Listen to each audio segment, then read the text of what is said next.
Welcome to 5-Minute Bible, your daily guide for your daily reading. Today's May the 12th, and we'll be looking at Psalms 65 through 67 and 69 through 70. Now today we move through a remarkable collection of psalms that celebrate the blessing, abundance, and worldwide reach of God's kingdom, while also introducing a deep note of suffering and reproach. Psalm 65 through 67 portray creation flourishing under God's favor and the nations being gathered to Him in worship. But Psalm 69 through 70 suddenly brings us into affliction and rejection and urgent cries for deliverance. And together, these psalms remind us that God's kingdom advances through both blessings and sufferings. Now, Psalm 65 celebrates God's abundant provision and sovereign care over creation. He forgives sin, He answers prayer, He stills the roaring seas, and He causes the earth to overflow with fruitfulness. The entire created order seems to sing beneath His blessings. Psalm 66 calls all the earth to worship the Lord for His mighty works, and the psalm reflects honestly on teaching and affliction, and yet it declares that God uses those trials to bring His people into a place of abundance and refinement.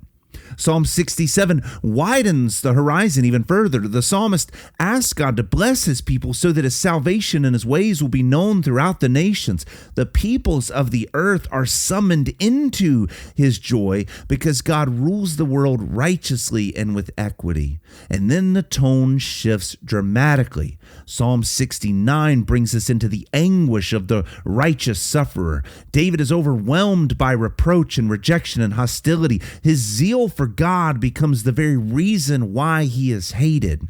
And then Psalm 70 continues that urgency with a desperate cry for swift deliverance. The needy servant calls upon God to act quickly against evil and to preserve those who seek Him. So as you read today, ask the following question: what does the advance of God's kingdom actually look like in a fallen world? These psalms show us that God's kingdom brings blessing and restoration and joy to the earth, yet it also provokes hostility and suffering in a rebellious earth.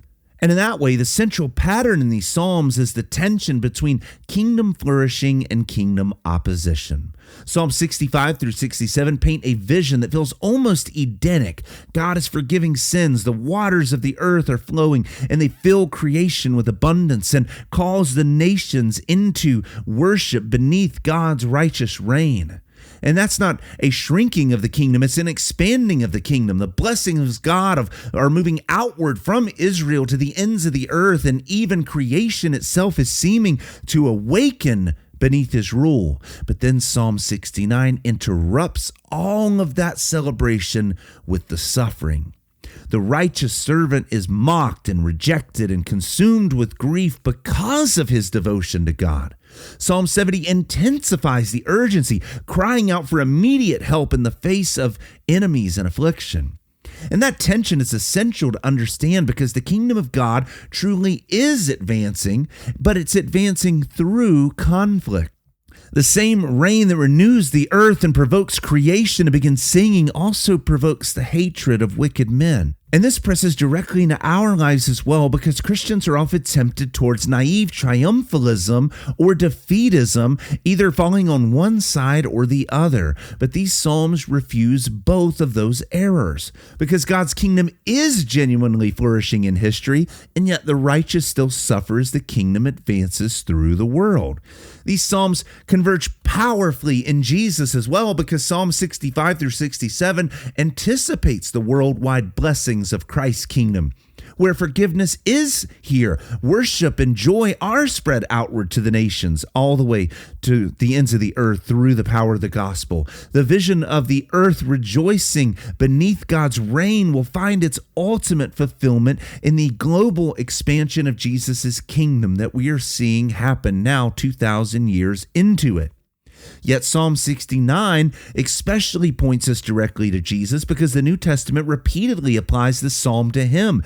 Zeal for your house has consumed me is fulfilled when Christ cleanses the temple. The righteous sufferer hated without cause becomes fully realized in Jesus, who bears reproach and rejection and betrayal and mockery as he accomplishes redemption. Psalm 70's desperate cry for deliverance also echoes through Christ's own humiliation as the obedient Son entrusts himself fully to the Father in the midst of pain and suffering.